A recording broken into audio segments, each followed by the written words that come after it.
Welcome back to my channel mathematic. Previous videos में हमने maths के 3 मेजर टॉपिक्स को कवर किया था, सिंप्लीफिकेशन एंड अप्रोक्सीमेशन, परसेंटेज और रेशियो प्रपोर्शन। कुछ प्रीवियस ईयर के क्वेश्चंस भी हमने देखे थे कि कैसे क्वेश्चंस को जल्दी सॉल्व किया जाए यूनिटरी मेथड, परसेंटेज मेथड में और रेशियो प्रपोर्शन में, दोनों में देखा था। आज हम बात करते हैं प्रीवियस ईयर मतलब 2019 का जो सीजीएल का पेपर हुआ था, वो हुआ था हमारा 3 मार्च की तरफ। तो आज 3 मार्च का ही पेपर हम डिस्कस करेंगे पूरा, जिसमें कि आपको आइडिया मिल जाए कि एसएससी सीजीएल में क्वेश्चंस कैसे आते हैं।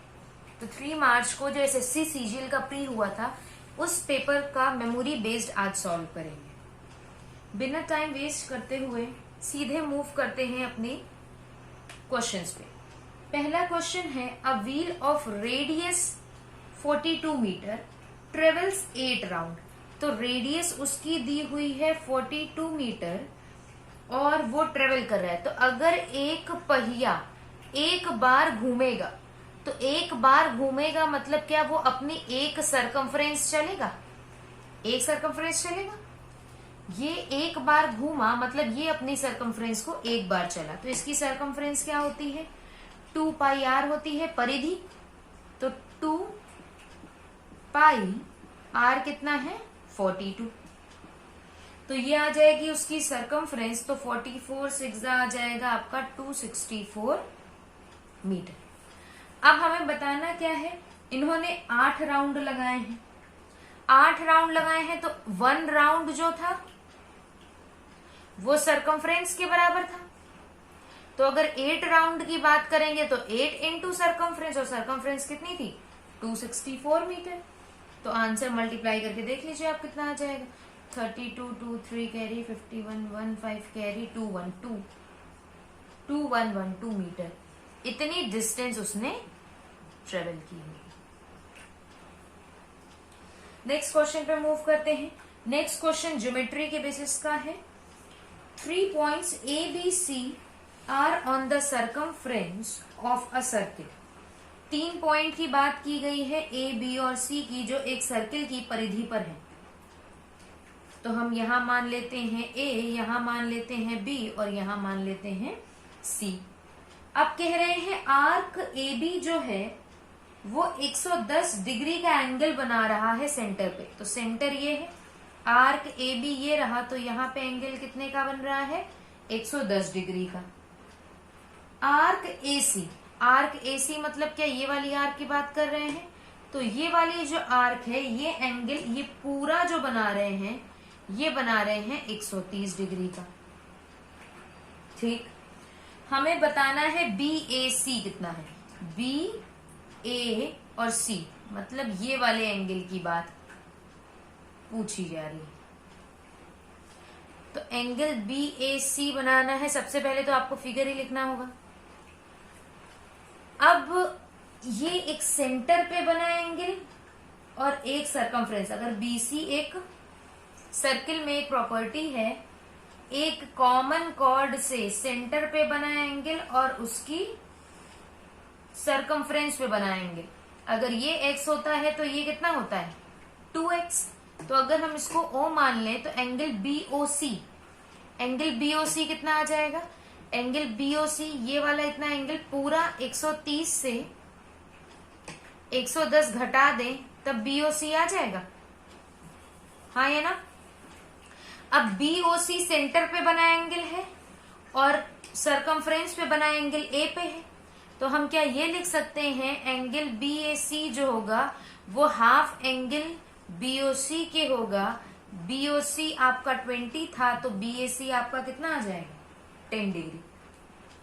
सिर्फ एक थ्योरम का यूज किया है, सेंटर पे बने एंगल और सरकमफ्रेंस पे बने एंगल का रेशियो 2:1 होता है। नेक्स्ट क्वेश्चन पे मूव करते हैं। नेक्स्ट क्वेश्चन आपका मेंसुरेशन का है। आपको 2 सिलेंडर की, 2 बेलन की त्रिज्या का अनुपात दिया हुआ है। क्या दिया हुआ है, R1 R2 3/4। उनकी ऊंचाई का अनुपात दिया हुआ है, H1 H2 क्या दिया है, 4/9। उनके वॉल्यूम का अनुपात निकालना है V1/V2। वॉल्यूम का फॉर्मूला होता है πr1² πr2² पाई पाई कैंसिल हो जाएगा, तो r1/r2 का होल स्क्वायर मतलब 3/4 का होल स्क्वायर, और h1/h2 मतलब क्या 4/9। तो ये 9/16 इंटू 4/9 आ जाएगा, 9 से 9 कैंसिल हो जाएगा, ये रेशियो आ जाएगा आपका 1:4। तो वॉल्यूम का रेशियो क्या आ जाएगा 1:4। थर्ड क्वेश्चन पे मूव करते हैं। थर्ड क्वेश्चन जो आपका है, थर्ड क्वेश्चन यही था, फोर्थ क्वेश्चन पे मूव करते हैं। फोर्थ क्वेश्चन आपका ट्रिग्नोमेट्री का है। आपसे कहा गया है अगर a प्लस बी 45 डिग्री है, a प्लस बी 45 डिग्री है, तो आपको निकालना है 1 plus tan a 1 plus tan b क्या होगा। तो tan हम क्या करें, इसमें दोनों तरफ tan लगा दें, मतलब क्या tan a plus B is equals to tan 45 लिख दें। tan a प्लस बी की आइडेंटिटी लगा दें, तो tan a प्लस बी की आइडेंटिटी क्या होती है tan a plus tan b plus tan a into tan b, और tan 45 कितना होता है आपका 1। हम क्या करें, यहां पे 2 लाने के लिए हम दोनों तरफ 1 से जोड़ दें, दोनों तरफ 1 से जोड़ दें, और इन दोनों में हमें कॉमन दिख रहा है क्या tan b। तो 1 plus tan a as it is एक ब्रैकेट में कर लीजिए, इसमें से आप कॉमन ले लीजिए tan b, और इधर बचेगा 1, और इधर क्या बचेगा tan a is equals to 2 कर दीजिए। अब ये 1 प्लस tan है, ये 1 प्लस tan है, इन दोनों में से अगर हम 1 प्लस tan a को कॉमन ले लेंगे तो बचेगा क्या 1 प्लस tan b, और ये किसके बराबर आ जाएगा 2 के, मतलब 1 plus tan a 1 plus tan b किसके बराबर है 2 के, तो 2 इंटू 2 फाइनल आंसर आपका क्या आ जाएगा, फाइनल आंसर आ जाएगा हमारा 4। क्या किया, tan दोनों तरफ लगा दिया, 1 दोनों तरफ जोड़ दिया, सीधे इस टर्म की वैल्यू आ गई और वैल्यू को सब्स्टिट्यूट कर दिया। नेक्स्ट क्वेश्चन पे मूव करते हैं। नेक्स्ट क्वेश्चन भी जो आपका है वो भी ट्रिग्नोमेट्री का ही है। दिया हुआ है x is equals to 4 cos a plus 5 sin, और दूसरी इक्वेशन दी हुई है आपको y is equals to 4 sin a plus 5 cos a, और आपको निकालना है x² प्लस y² क्या होगा। आपको निकालना है x² प्लस y² क्या होगा। तो अब अगर x² प्लस y² की बात करें तो हम थोड़ा सा डायरेक्ट करते हैं। इसका जब स्क्वायर करेंगे तो हमारा क्या आएगा 4 का स्क्वायर, भाई 4 cos स्क्वायर आएगा, 5 sin स्क्वायर आएगा, और cos स्क्वायर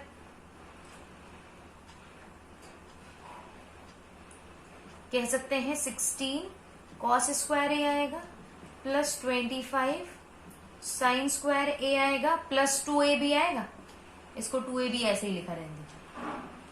फिर आगे की बात करें तो नीचे आएगा 16 sin स्क्वायर ए, प्लस ये क्या आ जाएगा हमारा 25 cos स्क्वायर ए, और ये आ जाएगा माइनस 2ab।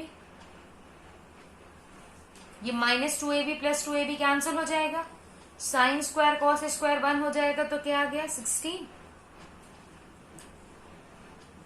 इलोंगेट ना करके डायरेक्ट आंसर निकालने की कोशिश कीजिए। ये भी साइन स्क्वायर कॉस स्क्वायर 1 हो जाएगा, क्या बचेगा ब्रैकेट में 25, तो x² प्लस y² सीधे किसके बराबर आ गया, ये आ जाएगा आपका 41 के बराबर। आपको बस यहाँ पे ये ध्यान देना है, हमने यहाँ x² निकाल लिया, ये y² निकाल लिया, दोनों को कर दिया ऐड, सीधे आंसर क्या आ गया 41।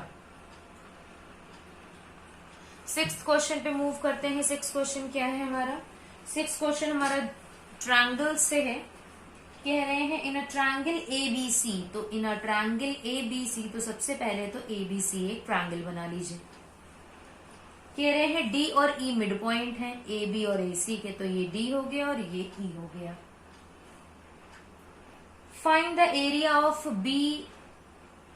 BDE, BDE का एरिया निकालना है। अगर ABC पूरे का एरिया, अगर ABC का एरिया आपको दिया हुआ है 44 सेंटीमीटर स्क्वायर, ठीक। तो हमेशा ध्यान रखिएगा जब भी ये मिड पॉइंट्स होते हैं तो मिड पॉइंट थ्योरम से DE जो है वो BC के पैरेलल हो जाएगी। और पूरी ज्योमेट्री में अगर कभी भी ये दोनों लाइन पैरेलल दी हुई हैं, मतलब ये ट्रायंगल्स आपस में क्या है, सिमिलर है। ये ट्रायंगल आपस में क्या है, सिमिलर है। अब अगर सिमिलर हैं तो हम क्या ये लिख सकते हैं, सिमिलर ट्रायंगल में उनके एरिया का रेशियो, मतलब क्या, area of triangle BDE upon area of triangle ABC, ये बराबर हो जाएगा इसकी कॉन्जुगेट साइड BD, इसकी कॉन्जुगेट साइड AB, इसके स्क्वायर के। अब आपको एरिया दिया था ABC का, तो ABC का एरिया लिख दीजिए। BD आपको क्या दिया है, अब भाई अगर पूरी को हम 2x मान रहे हैं तो ये x हो जाएगा, तो पूरी अगर 2x है तो ये x हो जाएगा, मतलब 1/2 का होल स्क्वायर ही तो आ जाएगा। तो एरिया ऑफ BDE जो है वो क्या हो जाएगा, 44 ऊपर चला जाएगा और अपॉन स्क्वायर करेंगे तो 4 आ जाएगा, मतलब क्या आ जाएगा, 11 सेंटीमीटर स्क्वायर आ जाएगा आपके BDE के एरिया। अगले क्वेश्चन पे मूव करते हैं। अगला क्वेश्चन भी आपके ट्रायंगल से ही रिलेटेड है।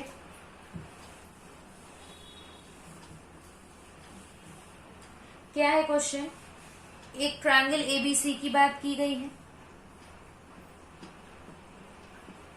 कह रहे हैं M और N दो पॉइंट हैं AB और AC पे, M और N, ठीक। Such that AM ratio MB, AM ratio MB ये 4 है, ये 5 है। If the area of trapezium MNCB, अगर इस पूरे का एरिया 130 सेंटीमीटर स्क्वायर है तो पूरे ट्रायंगल का एरिया बताइए। तो पूरे ट्रायंगल, अब देखिए ये मिड पॉइंट है, मतलब ये इसके पैरेलल हो जाएगा, पैरेलल हो जाएगा तो ऊपर वाला ट्रायंगल और पूरा ट्रायंगल सिमिलर हो जाएगा। सिमिलर हो जाएगा तो हमें पता है दोनों ट्रायंगल का जो रेशियो होगा वो उनकी कॉन्जुगेट साइड के रेशियो के स्क्वायर के बराबर होगा। वही कॉन्सेप्ट लगा है जो पीछे लगा है, ठीक। तो अब AM की बात करें तो AM है 4, AB की बात करें तो ये 4, तो पूरा AB कितना है 9, इसका होल स्क्वायर मतलब ये कितना आ जाएगा 16/81। तो अगर ये 16 है तो ये पूरा 81 है, पूरा 81 है, मतलब अगर 81 में से 16 घटा दे तो कितना आ जाएगा 65, मतलब नीचे वाला कितने रेशियो के बराबर है 65, नीचे वाला 65 रेशियो के बराबर है एरिया जो कि दिया है 130 सेंटीमीटर स्क्वायर से। यूनिटरी लगाएंगे इसमें तो 1 रेशियो किसके बराबर हो गया 2, और पूरे ट्रायंगल का एरिया ABC मतलब 81 के बराबर है, तो 81 2 हो जाएगा 162 सेंटीमीटर स्क्वायर का आपका पूरा एरिया हो जाएगा ABC का, ठीक। अगर यहाँ पे x लेने बैठ जाएंगे तो बहुत लेंथी कैलकुलेशन चली जाएगी, इसीलिए यूनिटरी से हमने सॉल्व कर दिया। मूव करते हैं क्वेश्चन नंबर 8 की तरफ। बोल रहे हैं अगर रेक्टेंगल के आयत की लंबाई को 40% बढ़ा दें तो हर चीज अपने आप में होती है 100%, तो लंबाई को अगर 40% बढ़ा रहे हैं तो कितनी हो जाएगी 140, और कह रहे हैं चौड़ाई को घटा दे 20%, मतलब क्या 80, और परसेंटेज चैप्टर में पढ़ाया है एरिया भी अपने आप में कितना होगा 100%, तो 100% से देख लीजिए कितना ज्यादा है, 12% तो एरिया कितना इंक्रीज हो जाएगा, 12% एरिया आपका इंक्रीज हो जाएगा। ये पहले ही पढ़ाया जा चुका है। अगले क्वेश्चन की बात करते हैं, 9th क्वेश्चन की। 9th क्वेश्चन में क्या है, एक आर्टिकल को बेचा गया है 12% प्रॉफिट पे, ठीक, 12% के प्रॉफिट पे बेचा गया है और डिस्काउंट दिया है 28%। तो मार्क्ड प्राइस से जब डिस्काउंट माइनस करते हैं तो आता है सेलिंग प्राइस। मार्क्ड प्राइस अपने आप में 100%, 28% को माइनस किया तो सेलिंग प्राइस कितना आ गया, 72%। अब आपको मार्क्ड प्राइस दिया हुआ है। अच्छा, मार्क्ड प्राइस दिया हुआ है, प्रॉफिट परसेंट भी दिया हुआ है, तो प्रॉफिट परसेंट से अगर सेलिंग प्राइस निकालेंगे तो कितना आ जाएगा, 112%। कितना आ जाएगा, 112%। तो हम क्या ये कह दें, जो ये 112% है, ये 112% है, वो किसके बराबर होगा, 72 के बराबर। ये 112 72 के बराबर होगा, तो यहां से हम निकाल लें कि 100% किसके बराबर होगा। मतलब बेसिकली हम क्या निकाल लें, कॉस्ट प्राइस किसके बराबर होगी। तो 72/112 गुणे 100 आ जाएगा। इसको जब आप पूरा सॉल्व करेंगे तो भाई ये 4 से 138, ये 4 से 2 828, फिर ये 4 से 25 और ये 4 से 7 25 18 जा आ जाएगा, 500 से वो कम 450/7%, ये आ जाएगी आपकी कॉस्ट प्राइस। अब आपसे कहा गया है मार्क्ड प्राइस दिया है, तो मार्क प्राइस 100% था, 100% की वैल्यू आपको 224 दी हुई है, 1% की वैल्यू आपकी हो जाएगी 2.24, और या फिर मत करिए कुछ सॉल्व, सीधे 450/7% की वैल्यू निकालिए, 224/100 इंटू 450/7, 7 से 32 बार जाएगा, 0 से 0 कैंसिल हो जाएगा, 5 9 जा 5 2 जा और 2 से जाएगा 16 बार, 16 9 जा आपका कितना होता है, 16 9 जा होता है, कुछ कैलकुलेशन तो एरर नहीं हो गई, 144, 144 क्या आ जाएगा आपका कॉस्ट प्राइस आ जाएगा। अगले क्वेश्चन पे मूव करते हैं। एक पर्सन ने एक आर्टिकल को 10% के लॉस पर बेचा, एक पर्सन ने एक आर्टिकल को 10% के लॉस पर बेचा, और अगर उसने 20% प्रॉफिट पे बेचा होता तो उसे 332 रुपए का प्रॉफिट होता। तो 10 कम से 20 ज्यादा, मतलब अंतर कितने का, 30% का, और 30% बढ़ाने से उसको 332 रुपए ज्यादा मिलते। पूछ रहे हैं what was the selling price जब वो लॉस पे बेच रहा था। लॉस पे बेच रहा था, लॉस है, लॉस परसेंट आपका इतना है, तो सेलिंग प्राइस क्या हो जाएगा, सेलिंग प्राइस क्या होता है, 100 minus loss percent, 100 minus loss percent मतलब कितना, 90%। तो हमें कितने की वैल्यू निकालनी है, 90% की वैल्यू निकालनी है। यहाँ इंटू 3 किया, यहाँ पे इंटू 3 कर देंगे तो 996 का उसने तब बेचा होगा जब उसने 10% का लॉस कमाया था। 11वें क्वेश्चन पे मूव करते हैं। 11वां क्वेश्चन क्या है, एक question imaginary number system type का दिया है। When we divide 200 by x 8 is remainder, मतलब 200 को किसी से डिवाइड करने पर 8 रिमाइंडर आता है, मतलब डिवाइड किसको कर रहे हो गया, 192 को। तो आपसे पूछ रहे हैं कितनी पॉसिबल वैल्यूज हैं x की, तो मतलब अब x वो नंबर होगा जो इन सबको डिवाइड करता है। तो हमें बेसिकली चेक करना है 192 के कितने भाजक हैं, मतलब कितने फैक्टर्स हैं। तो अगर नंबर ऑफ फैक्टर्स की बात की जाए तो फैक्टर्स कैसे निकालेंगे भाई, अगर नंबर ऑफ फैक्टर्स की बात की जाए तो नंबर ऑफ फैक्टर्स निकलते हैं एलसीएम के बेसिस से। क्या आ जाएगा ये, 296 जा 248 जा 224 जा 212 जा 26231।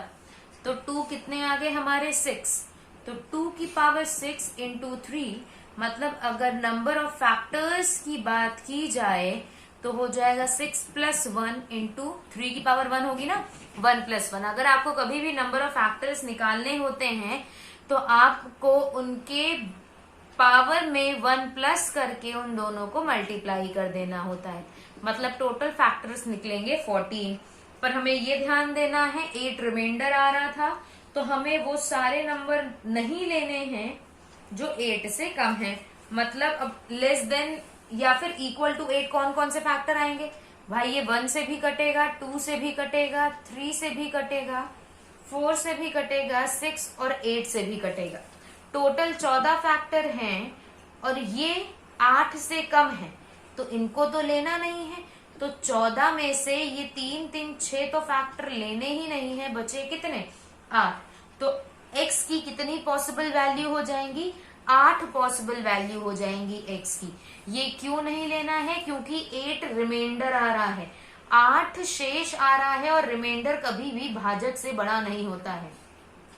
जो शेष होता है वो कभी भी भाजक से बड़ा नहीं होता है, इसीलिए उसके सारे छोटे वाले जितने भी फैक्टर्स थे उनको क्या कर दिए? छोड़ दिए। अब आगे इसके कितने भी फैक्टर्स हो वो हमें निकालने की जरूरत नहीं है, बस रिमाइंडर या रिमाइंडर से छोटे वाले आप नंबर्स नहीं लेंगे। अगले क्वेश्चन पे मूव करते हैं, क्वेश्चन नंबर 12। क्वेश्चन नंबर 12 में कहा गया है the ratio of boys to girls is 5:3। ठीक, बॉयज और गर्ल्स का रेशियो 5:3 था। टोटल नंबर ऑफ स्टूडेंट्स 640 थे। तो 8 रेशियो की वैल्यू कितनी? 8 रेशियो की वैल्यू 640। तो 1 रेशियो की वैल्यू कितनी?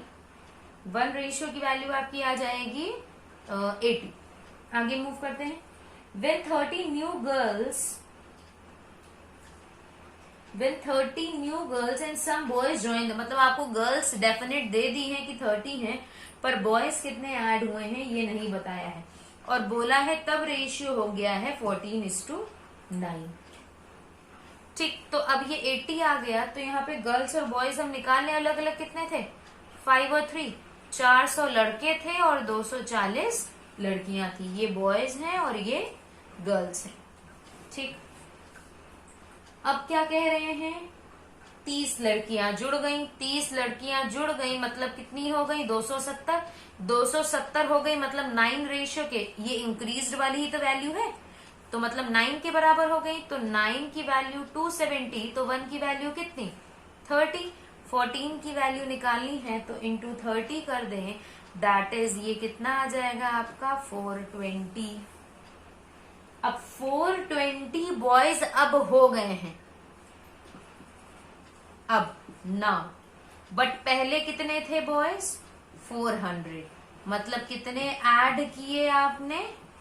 20 बॉयज उस ग्रुप में जो थे वो ऐड हुए होंगे। सबसे पहले गर्ल्स निकाल लिया, गर्ल्स 30 बढ़ी थी उनको ऐड कर लिया, वो 9 रेशियो के बराबर आ गया, तो 14 रेशियो की वैल्यू निकाल ली, जो हमारी कितनी आ गई? 420। पहले से लड़के थे 420, मतलब बढ़े।